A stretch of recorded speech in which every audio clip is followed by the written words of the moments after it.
நீ மிகவும் பிரியமானவன்.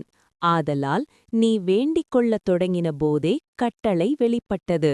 நான் அதை அறிவிக்க வந்தேன். இப்போதும் சொல்லுகிற வார்த்தையை நீ கவனித்துக் கேட்டு தரிசனத்தை அறிந்து கொள். தானியேல் 9:23. ஆமேன். இது தானியேல் தீர்க்கதரிசியின் புத்தகத்திலுள்ள மிக அருமையான நம்பிக்கையூட்டும் வசனம். இந்த வசனத்திலிருந்து நாம் கற்றுக்கொள்ளக்கூடிய சில முக்கியமான ஆலோசனைகள். 1. தேவனுக்கு பிரியமானவர்கள். தானியேலை நோக்கி நீ மிகவும் பிரியமானவன் என்று தேவதூதன் கூறுகிறார்.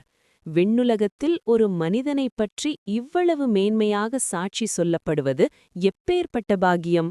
நாமும் தேவனுக்கு பிரியமாய் வாழும்போது பரலோகம் நம்மை உற்று நோக்குகிறது.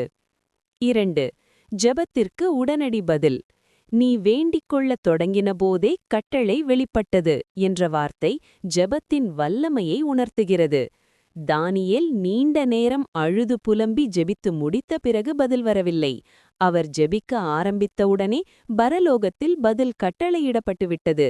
நாம் ஜெபிக்க முழங்கால் படியிடும்போதே தேவன் கிரியை செய்யத் தொடங்கிவிடுகிறார். 3.